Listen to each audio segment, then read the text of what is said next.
pues así México había sido ya conquistado. Decían en la época alemanista que ustedes agarraran un plano de la Ciudad de México, del país todo, de los Estados Unidos mexicanos, y a donde pusieran el dedo había una obra de Miguel Alemán Valdés. Por supuesto que no era el desempeño nada más para crear la infraestructura, para dejarla ahí, sino más bien para ganar dinero. Mucho dinero se ganó en el alemanismo. Yo me acuerdo que mi papá decía una pieza oratoria, pero que terminaba diciendo: mira, Alemán ha sido el más rata de todos, pero todos teníamos dinero en la bolsa. Ahí lo tienen, en un ejemplo muy sencillo de lo que viví con mi padre en el alemanismo, que él, pues yo nací cuando estaba don Adolfo Ruiz Cortines. Por allá, mi querido David, si me estás viendo, te mando un fuerte abrazo. Agradezco muchísimo las palabras de apoyo y solidaridad con este trabajo que inicié hace 3 años, con este programa. David Chacón, te mando un fuerte abrazo. Gracias por todas tus opiniones y tus comentarios. Créeme que nos fortalece y nos obliga, por supuesto, a seguir adelante con más calidad, buscando que el fondo del asunto siempre esté presente para ustedes, que haya una buena fuente de información fidedigna. Si andan buscando fake news, este no es el programa. Este es el programa del Planeta Vivo del Chief, en donde tenemos, o todavía nos queda muchísimo por darles a ustedes, seguramente muchos temas. Tommy, Félix, Ricardo, Elcita, Abraham, Marco Cruz, Elcita, gracias, buenos días. José Roberto Vega, Abraham, muchas gracias. Abraham, Amer Soto, buenos días. Paul Sánchez. Estoy hablando de Miguel Alemán Valdés, del alemanismo caracterizado por el desarrollo de la industria pues metalúrgica, la industria aeroportuaria, la industria de carreteras, de la industria y de servicios y caminos que se abrieron durante el alemanismo, los puertos que fueron puestos también a servicio de otros barcos de otras naciones. Total, que México se estaba convirtiendo en un milagro después de la Segunda Guerra Mundial. Por supuesto, había un excedente en riqueza que Estados Unidos quería invertir, y cómo no, iba a conquistar a Harry S. Truman, el presidente alemán, y lo trajo a México, y él fue a visitarlo a Washington y a Nueva York, en donde le fue de maravilla. Se trajo bastante dinero y no comprometió la riqueza nacional, al contrario, la invirtió, por supuesto. Él sacó raja del asunto. ¿Quién fue Miguel Alemán Valdés? Para los que no nos vieron la semana pasada, por cierto, Valdés se escribe con S y con acento en la E, y el acento en la E, Valdés, que es curioso porque yo siempre lo escribía sin acento y con Z, pero es Valdés con acento en la E y con la S de Samuel. Miguel Alemán Valdés, para recordarles a todos los que no me vieron la semana pasada, o bien los que se están incorporando por primera vez al programa, Miguel Alemán Valdés nació el 29 de septiembre de 1900 en Sayula, Veracruz, y falleció en la Ciudad de México el 14 de mayo de 1983, y fue hijo del general Miguel Alemán y Tomasa Valdés. Eso lo vimos la semana pasada. Fue un político mexicano que tuvo como ejercicio la presidencia de la República, como vemos ahí en pantalla. Así es que está de notarse la figura de Miguel Alemán ahí, muy carismático el hombre, una gran sonrisa, siempre enseñando la mazorca. Ahí está muy discretito. El periodo alemanista de 1946 y 1952, además quiso perpetuarse, hacer otro tipo maximato, nada más que le doblaron el brazo. ¿Quiénes creen? Lázaro Cárdenas y Ávila Camacho. Le dijeron: no queremos otro maximato aquí, entonces te me quedas tranquilito y no te vas a reelegir, Eso se lo dijeron en 1951, cuando ya daba muestras de querer perpetuarse en el poder, como el maximato del jefe máximo Plutarco Elías Calles, con Emilio Portes Gil, con Pascual Ortiz Rubio y Abelardo Rodríguez. Fue ese periodo de transición en lo que llegaba el cardenismo a romper con esa inercia del plutarquismo. Y ya lo digo, ahí está con su águila, ahí lo vemos sentado, licenciado en Derecho, carrera que ejerció durante algún tiempo en Tampico. Fue nombrado en 1930 diputado y en el 36 fue senador, y en ese mismo año se hizo cargo del gobierno de Veracruz. Él siguió la carrera de leyes porque, a recomendación de su padre, eran condiciones precarias el inicio, su niñez. Él nació con exilio en 1900, acuérdense. Entonces, conforme iba pasando la etapa revolucionaria, la tuvo que vivir y sufrir en carne propia, con carencias, con limitaciones,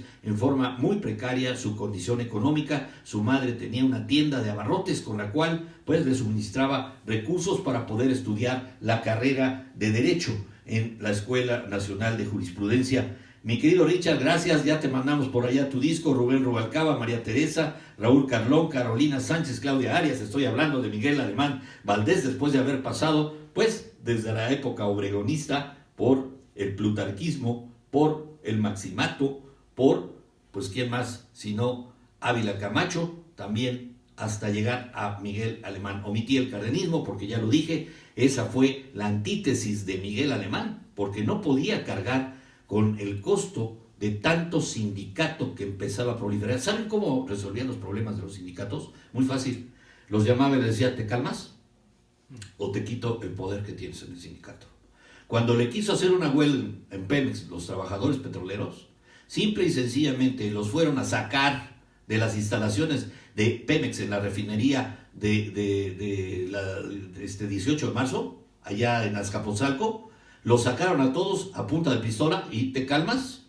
Y me haces firmar por favor un acuerdo que vamos a darle tanto aumento de salario a los trabajadores y tú ni te metas. Entonces no admitía que se detuviera el progreso del capital. ¿Por qué?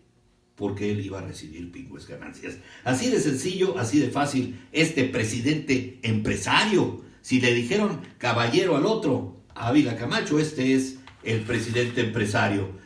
En 1939 dirigió la campaña electoral de Ávila Camacho, quien al ser elegido presidente lo nombró secretario de Gobernación. Ya en 1945, como secretario de Gobernación, dimitió para presentarse como candidato presidencial del Partido Revolucionario Institucional. En 1946 fue electo presidente de México. Fue el primer presidente que no fue militar, sino un civil, como lo vimos la semana pasada. Tuvo un grupo de notables, amigos desde la preparatoria, entre ellos Gabriel Ramos Millán, y durante su mandato mantuvo buenas, excelentes, diría yo, relaciones de Estados Unidos. Como dice el historiador Enrique Krause, era casi una boda, una luna de miel entre Harry Truman y el presidente alemán. Llevó a cabo un programa de industrialización, por lo que negoció un importante préstamo del Banco de Exportaciones e Importaciones de los Estados Unidos en 1947. Durante su mandato, la mujer por primera vez pudo votar, expandió la red de carreteras y ferrocarriles,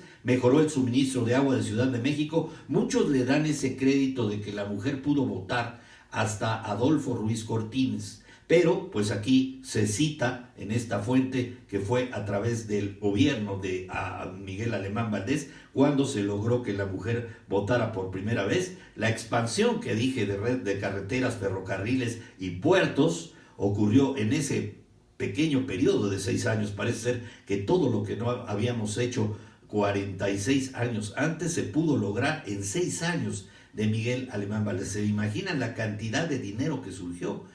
No podría ser posible concebir el Pedregal de San Ángel, Polanco, Ciudad Satélite, pues toda aquella zona que la herradura había pues ya sido iniciada por el presidente Ávila Camacho, pues vino una expansión espantosa, por decirlo así, porque la urbe se constituyó de hierro, la urbe de hierro, la Ciudad de México se volvió a ser el centro de pues toda el nudo que se hizo de la industria y del comercio, regresa a la capital. No hubo una posibilidad de descentralización y los poderes se concentran en un solo hombre. El hombre que quiso ser el primer obrero de México acabó siendo el más rico de aquella época. Ahí lo tienen, son las contradicciones y los claroscuros que distinguimos en este trabajo. En 1948 devaluó drásticamente el peso mexicano para contener la inflación.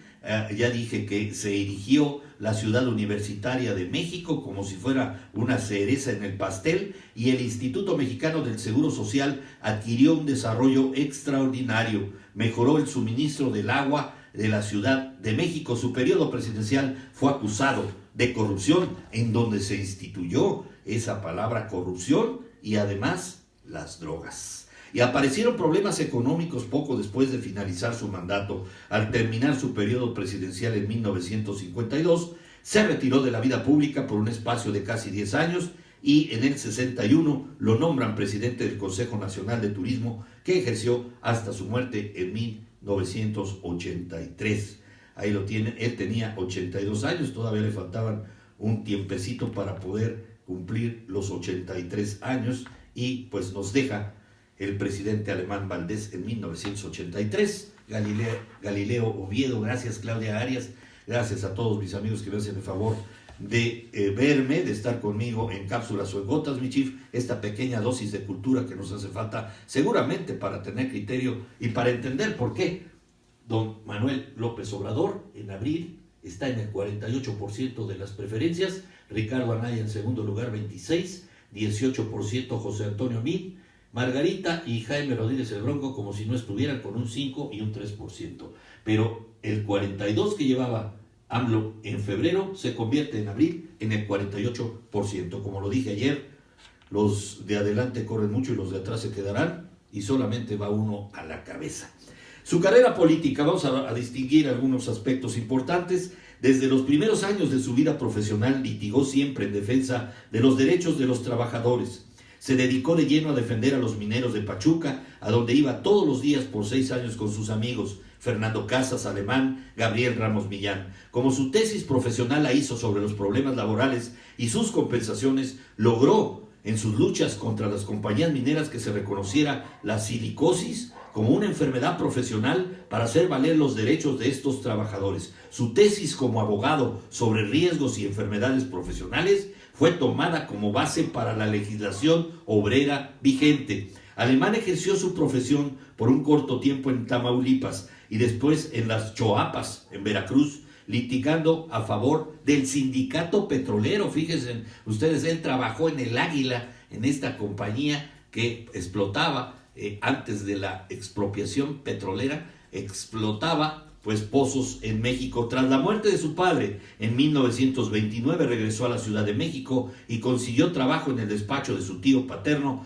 el político Eugenio Méndez. Sé que es el papá de Eugenio Méndez Ocurro, que fue secretario de Comunicaciones y Transportes. A principio de 31 contrajo matrimonio con la guanajuatense Beatriz Velasco. Tuvieron 3 hijos, Miguelito, que todavía vive, Beatriz y Jorge Francisco. Ese mismo año la sobresaliente labor de Alemán fue reconocida y fue nombrado abogado auxiliar de la Secretaría de Agricultura y Fomento, donde más tarde ocupó la dirección del Departamento Forestal. A la creación de las Juntas Federales de Conciliación y Arbitraje, renuncia a la burocracia y se pone a litigar.